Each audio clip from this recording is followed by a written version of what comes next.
You're listening to Lorna Parka, Hurling in the Ears here on WLR, with thanks to PwC Waterford.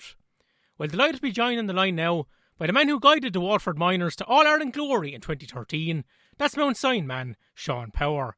And Sean, as a manager, like to win an All-Ireland title in Croke Park, is that as good as it gets? Yeah, it does, Tomas. It's a special memory that I have from a personal point of view. It's it kind of there was quite a number of years of hard work went into it before we got to that stage. But as a memory, it's a standout memory for that year, and it's very, very special. And it's when you're looking at All Ireland goals now over the last couple of weeks on the TV, and you see the iconic stadium, and to win something in that stadium with Waterford was very, very special indeed. Yeah.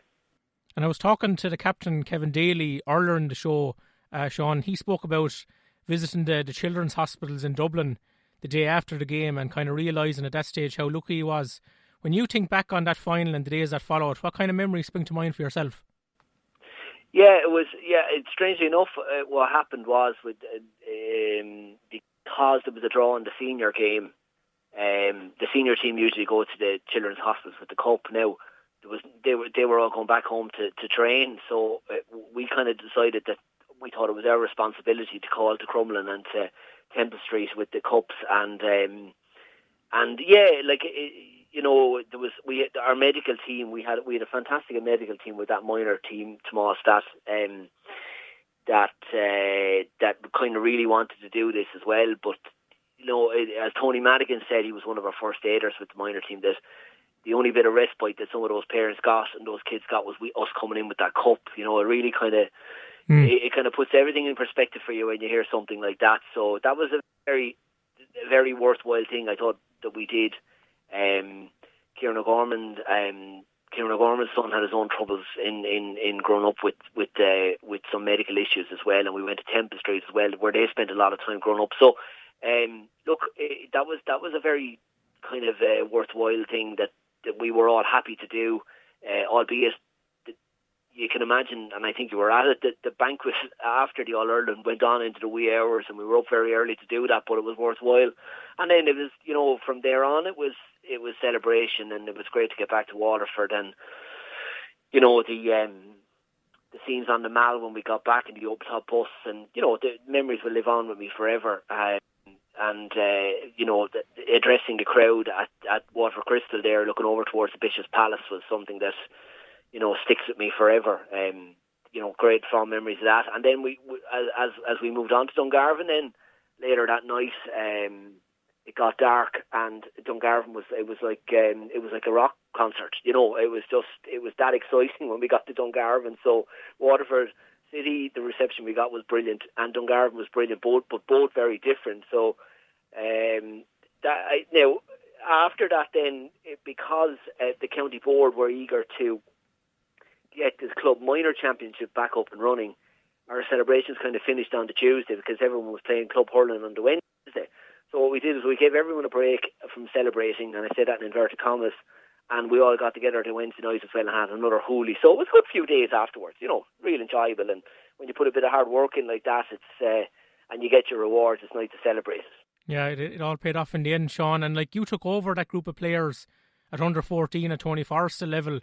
How soon did you realise that you had a special bunch on your hands? Yeah, well, we actually, if you go back a bit further, Tomas, we kind of had them from when they were 12, right, when they were kind of divisional. So I always saw that there could be something special with these guys, great potential.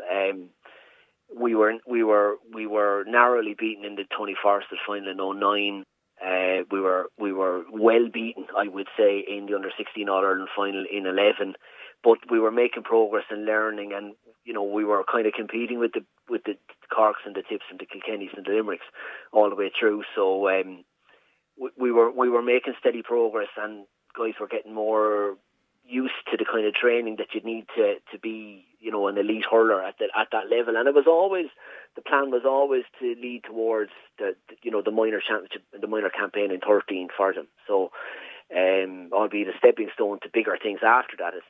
The minor championship is certainly not the be all and end all, but when you're 16, 17 or 18 it certainly is. But I always saw potential in the group that that I kind of when I got together the management team in, we had a chat in October 12 for 13, and my catch to them was to say, look guys, this is a special group, I think they could do something very, very special next year, and they did. In fairness to them, they did. Yeah. Did you feel under any pressure, Sean, to deliver silverware, like given the success Dungarvan colleges had, and also like the talent that you had at your disposal that year? Well, yes, absolutely, yeah. But I would say no different than other Waterford minor managers in the past, because I mean, now you correct me on the stats here if I get this wrong, Tomas, but in 2009 we won the Munster minor final, which was a fantastic achievement with Jimmy and his gang, right? 11 then with Chuck's gang, they did very, very well indeed, and they were narrowly beaten in a Munster final, if memory serves. So we were as you could see, we were making progress from kind of 2008 onwards, I would say. But I would say that yes, of course you feel pressure, because there's people are watching you and looking at you closely to see what you're doing, but no different than before me, Doxter or Chuck or Jimmy or any of the guys came before me, Peter Quealy or so.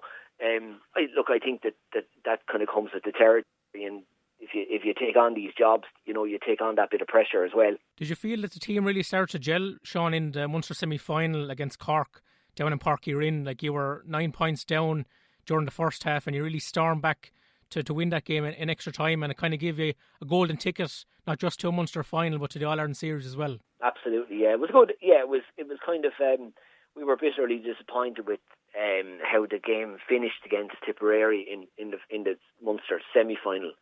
In the Munster quarter-final in Wedge Park, and then we had Clare up the following week, and we dusted off Clare pretty easily now, in fairness. We really applied ourselves for the Clare game and won handsomely there, but going down to Cork, Páirce Rin, Cork are a different test. We as a county find it difficult to beat Cork at the best of times at any grade, and we all know that. And going to play Cork in Cork is always going to be difficult. And they got off to a dream start. But I was confident that if we just did the next thing right, that would lead to a kind of a positive passage, and then if a positive passage will lead to scores, and then you're back in the game. So the fact that we started poorly is kind of, wasn't as concerning as the fact that if we had to finish poorly. So no, absolutely, and I think that coming to extra time as well, you could see that the conditioning work that we did with our fellas in the lead into the championship kind of paid off, and they were much fitter at the end. And that's all thanks to our conditioning guys as well. So Benji Whelan would have conditioned the lads in the winter beforehand with Mark up and the Jimmy Kilmac as well. So I think that albeit that you need the hurling skill to go and beat the likes of Cork in Cork, but certainly you need to be fit enough to when it comes to the crunch that you're able to push that bit further, and they were, and we were. So that was rewarding for us all. Yeah. And you went on to play Limerick in the Gaelic grounds, drew that day after being 8 points up, went on to lose to Limerick in the replay in Thurles. That kind of seemed to act as a catalyst, Sean, for what followed. Kevin Daly spoke about having a meeting afterwards. What did you say to the players at that stage of the season? Yeah, it was. Yeah, and he's right. We were kind of we all but had it done against Limerick in the first game up in Limerick, and they came back very, very strongly. They actually brought on Tom Morrissey, came on as a sub for Limerick. We know what Tom Morrissey can do now, but he came on as a sub and caused us all sorts of problems. And they know their way back into the game. And in fact, had the game gone on, if we were being perfectly honest, had the game gone on in Limerick another couple of minutes, Limerick might have snatched it on us. But the replayed game then,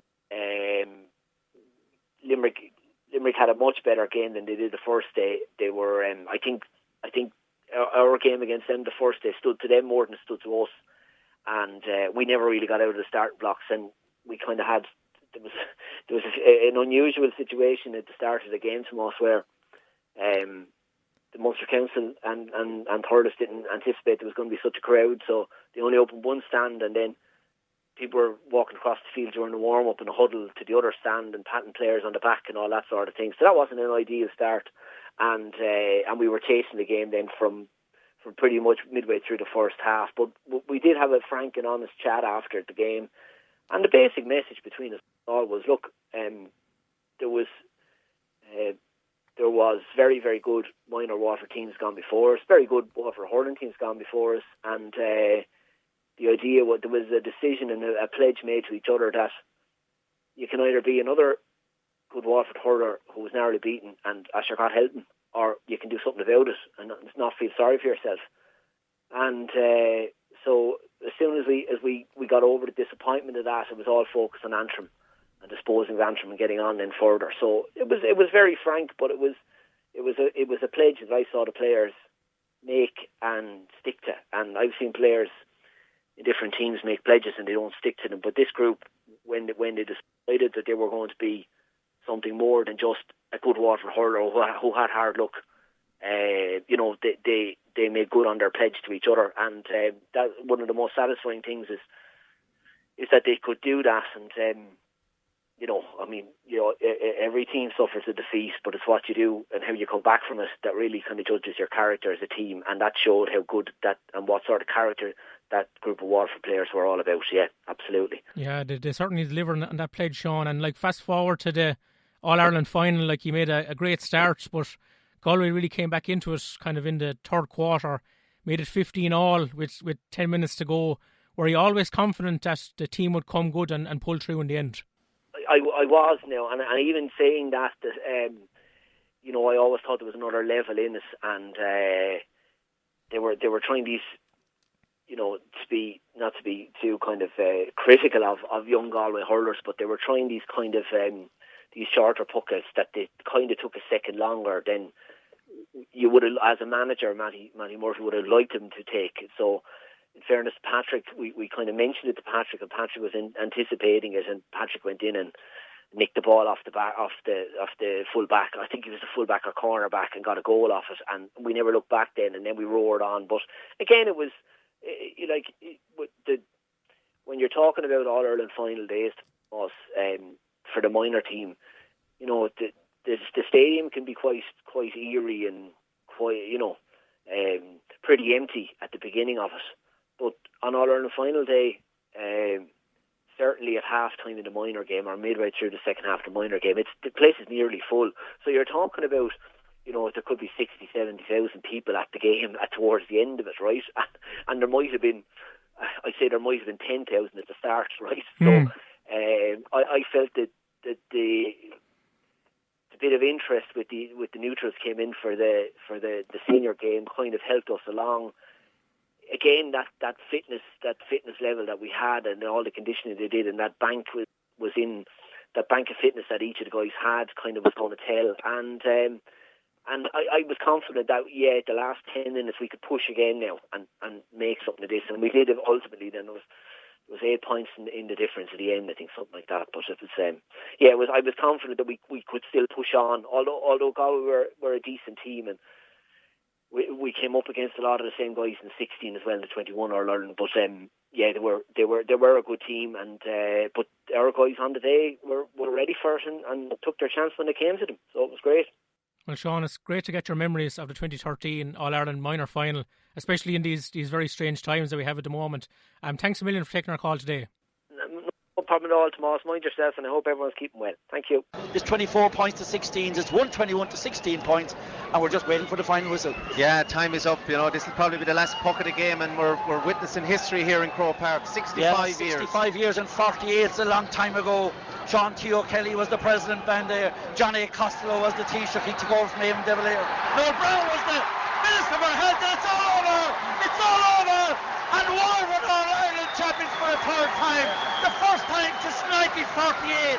Sean T. O'Kelly may be gone, Costello may be gone, and Minister Noel Brown may be gone, but Waterford Hurling is back on the big stage. What a day for Waterford Hurling. We're all involved in the under-A structures from club and county. Chairman Tom Cunningham runs out. He's doing a bus to speed we haven't seen for a while. This is brilliant for Waterford. This is history in the making. We waited a long time, and the third title goes to Waterford, and the Irish Press Cup will be back tomorrow night in Waterford City. What a day for Waterford, Brian. This is brilliant scenes, just looking down in front of us, players, management, Sean Power going down there to some of the supporters on the sideline. This is history. This is a great day. We're joined by the man himself very shortly, John Milan. John, an emotional day. Oh, Ciaran, fantastic. From a man, they were all outstanding today. 121, Ciaran, what a great day for Waterford. Great lift for the county. I'm just so proud of the lads. And believe it or not, Ciaran, after the Munster final, we were the best team in this competition by far, and they've got their rewards today. You've been listening to Lorna Parka Hurling in the Ears here on WLR, with thanks to PwC Waterford. Thanks so much for tuning in.